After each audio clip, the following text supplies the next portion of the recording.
Hey guys! Enjoying our reaction videos? If you are, please click the link to the reacted video in the description and show the creator lots of support. Thanks guys!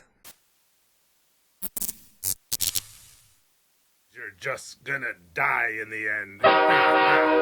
Okay guys, today we're gonna watch another video from our pal Swagkage. And as always, thank you to Swagkage for allowing us to watch his videos all together here.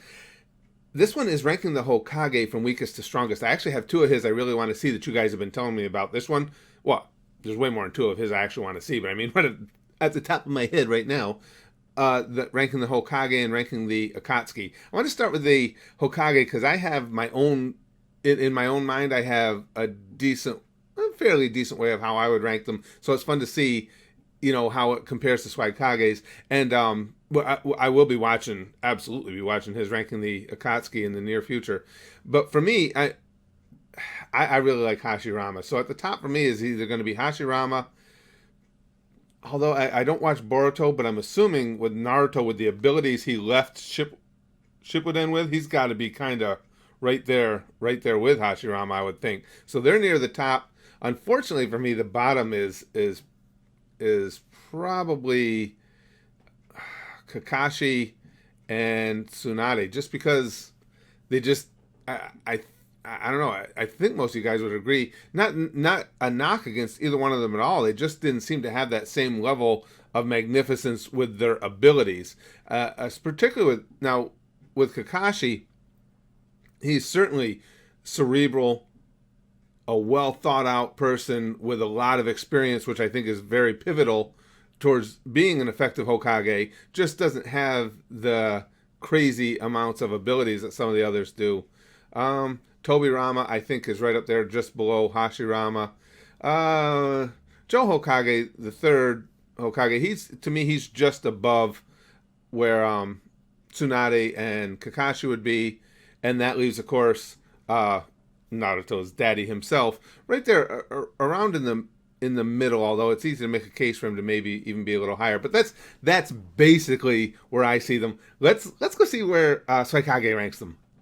Yo, what's going on, everybody? Swagkage here, and welcome to today's video, where by popular demand, I'm going to be ranking the Hokage from strongest to weakest, including all 7 of them from Hashirama to Naruto. There's not really much more explaining than that I need to do, so without further ado, I think you just misspoke, strongest to weakest. Okay, so these bottom two, Tsunade and Kakashi, are going to be pretty controversial. A lot of people get upset if you rank one below the other, one above the other. I mean, there's really no way I can position these two on the list without making a whole bunch of people upset. But at number 7, I'm placing Kakashi, not because Kakashi's weak by any means. Right. He's an incredibly talented shinobi. I'm just surprised that I've got the same accolades, that at least from the bottom, the same too. To repeat, became both a Jonin and an Anbu at these ridiculously young ages. Copied over 1,000. Mine would have been reversed. That's all. Developed a reputation across the entire world, not just inside of the Hidden Leaf Village, as Kakashi the copy ninja. But he doesn't really have the physical capabilities to position him any higher on this list than at the bottom. Physical abilities are lacking. But the problem with him being a Hokage is that he was the benchmark that the audience was supposed to use to gauge the abilities of a Jonin. So I don't think he's quite fit to be Hokage. This is interesting stuff, and you're not interesting. Sharingan. He has gotten stronger according to the light novels, and he has some pretty crazy feats there, but I don't think any of it is enough to put him above Tsunade. After Kakashi, of course, we have Tsunade. No surprises here. I don't really think I need to explain her positioning, at least not relative to everybody above her. But the reasons why she's above Kakashi, I mean, they're pretty plentiful. While I don't doubt that Kakashi could probably beat Tsunade in a fight thanks to his superior intelligence, there are plenty of people that I think Tsunade could beat in a fight that Kakashi would just have no chance against. I guess this is a pretty unfair example to use, considering Kakashi got significantly stronger between part 1 and the end of the series, but it was made very clear during the first confrontation between Kakashi and Orochimaru in part 1 that Kakashi was well aware he stood no chance against the guy, and both Orochimaru and Kabuto were pretty afraid to challenge Tsunade. Granted, Orochimaru was severely weakened because he'd lost use of both of his arms, but still, Tsunade's also shattered a Susanoo ribcage, blown apart walls with her bare fists, and can put herself in an effective state of temporary invincibility with her use of the 100 healing bring the boom. Jutsu. She's a really impressive fighter, but not only is she the least powerful of the Sannin, she's far and away, excluding Kakashi, the least impressive of the Hokage. Coming in at number 5, we have Hiruzen. Granted, I might be wrong in placing Hiruzen here beneath everybody else, considering we've never seen what what he could do in his prime, I'm but right. based off of what I'm just shocked that I'm so far I'm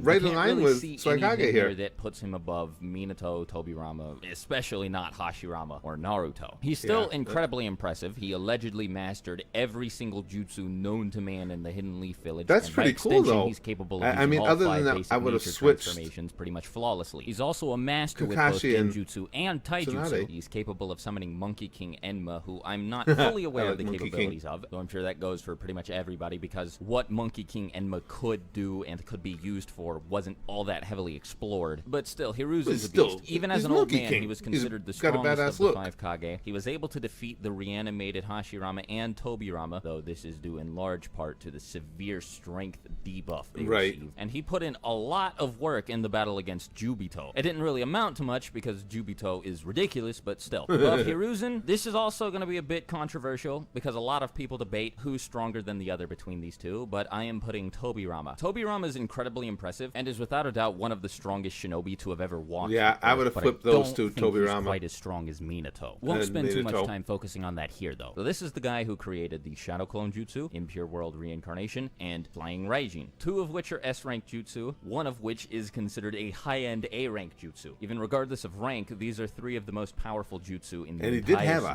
hell of a lot of intensity to him. Utility. He's also one of the best especially when it comes to Uchihas in the entire world, and when he wasn't even in his prime, he was able to kill Izuna Uchiha, who was implied to be on par with teenage MS Madara. Like Hiruzen, Tobirama also showed off a bunch of crazy abilities in the battle against Jubito, and even managed to shake the Uzumaki clan hideout just by powering up when Orochimaru released him from the belly of the Reaper. Definitely shouldn't be underestimated. A lot of people like to downplay Tobirama because he got taken out by the Kinkaku force, but that was supposed to be made up of like 20 S-class shinobi, and to remind you of what an S-class shinobi is like, use the members of the Akatsuki as a reference. It's not like he was taken out by a bunch of fodder ninja like Chunin or even Jonin. No, nothing like that. I'm just really amazed by Swagkage's knowledge. Next, above Tobirama, we have Minato. I'm a Swagkage nerd. What can I tell you? I love chakra mode, hearing his breakdowns because it's stuff that I'm either unaware of or would never have thought of. Strong enough to, even despite his ability to use the Shadow Clone Jutsu, the Rasengan, and the Flying Thunder God technique, all in combination with one another pretty effectively, I might add. I don't think having a giant fox avatar would be enough to take out the god of Shinobi Hashirama himself. But that's not to say Minato isn't strong. He's very powerful, even before he became Hokage. As a matter of fact, I believe this was before he even learned how to use Sage mode. In the Third Shinobi World War, at least a few of the villages the Leaf was at war with had put out a flee-on-sight order with regards to Minato. So if you came across this guy, you were supposed to run immediately and not even attempt to But his Diego Flash, he's going to catch your ridiculous. And even if we're not counting the Kyuubi cloak, since Minato was only able to use that as an Edo Tensei zombie, I mean, he still has Sage mode, and whether or not he thinks he's good at using it, he is a perfect Sage, and since base Minato was already a monster, stacking Sage mode, Shikamaru's dad, Shikaku, said to Shikamaru, put Naruto in a completely different league from everyone else in the Leaf Village. On top of that, is overkill. I don't believe Minato can combine KCM and Sage mode together. He's never displayed the ability to do so, and I believe he would have if he could. God damn, this is fascinating to me. I would have never thought about that, about combining them. Kurama avatar separately makes him a total freak. At least early on in the series, it was heavily implied that Minato was the strongest of the Hokage as well, so I just don't feel right putting him beneath Tobirama. Plus, he's better at using all of Tobirama's jutsu than he makes is, a with the good case against even my own thoughts and perceptions, because I had them reversed. Jutsu, both of which, as I've said, are incredibly versatile, so I kind of think this is a no-brainer. While Tobirama likely has larger reserves of chakra and is probably much more physically powerful than Minato, I think Minato is just an all-around better shinobi. I think that's why Tobirama impresses me so much, just what he's saying. Hashirama Senju, the god of shinobi. Before Madara obtained the Rinnegan, Hashirama was so he does have Hashirama below Naruto of all time. Even after all of the buffs that Madara received, being able to use I can't fault that, knowing where Naruto was at the end of Shippuden. Hashirama was still able to fight pretty evenly with him. The guy can create a gigantic 1,000-armed Buddha statue. Everybody in the world is itching to get their hands on his DNA so they can be as strong as he was. I mean, Yamato is considered one of the Leaf's greatest assets hottest item just on the black because market. he can use wood style, not even at the same level as Hashirama can. The guy is absolutely nuts, and his hype and showing speak for themselves. The same can be said about the guy in the #1 spot, Naruto Uzumaki. I mean, after he got Sage of Six Paths powers, he was propelled into a completely new tier of power. I agree with him. Nobody on this list beneath him that could even try to compete with him. And I'm pretty sure that Naruto at the top after the Sage of Six Paths. If they were working together against him if he wanted to. I mean, the guy can fly. He has access to Sage mode, KCM, KCM with Sage mode. The series likes to dance around this, but he's still capable of using Six Paths Sage mode. He has the Rasen Shuriken, Tailed Beast Bomb, Tailed Beast Ball Rasen Shuriken, Super Mini Tailed Beast Ball, Super Mini Tailed Beast Ball Rasen when you Shuriken, list them. Magnet release, Lava release, Boil release, all 5 basic natures, and sexy Shadow Jutsu. clones, an arm forged from Hashirama's DNA. Like, Naruto's ridiculous. Sexy I mean, he's Jutsu. the main character. I guess that's sort of what you'd expect, but I doubt anybody's going to have a problem with me putting him at the top of the list. Yeah, I don't see how that's you all could. for this video. If you have any questions, oh man, that went by leave them in quick. the comments below, and I'll do my best to answer as many as I can. Let me know your thoughts about the list, who you would swap out, how you would position everybody, and let me know any ideas for future videos you might have in the comments as well. Till my next video, I'll talk to you later. Swagkage out. God Bye. damn, these are fascinating to me. I enjoy the shit out of these videos. Well done, Swagkage. I'm really, I'm surprised that, I mean, for the most part, I was pretty much down the line with him. You know, a couple little changes here or there. I completely agree with him, and I got wishy-washy about it at my intro, but I completely agree with him on Naruto having to be above Hashirama. I just really like Hashirama, but again, once you got Sage of the Six Paths, I mean, I don't see how you make a really good, strong, cohesive case for anybody to be above Naruto. So outside of that, I would have flipped Kakashi and Tsunade from the way he had them, and I put Tobirama up above Minato. Oof.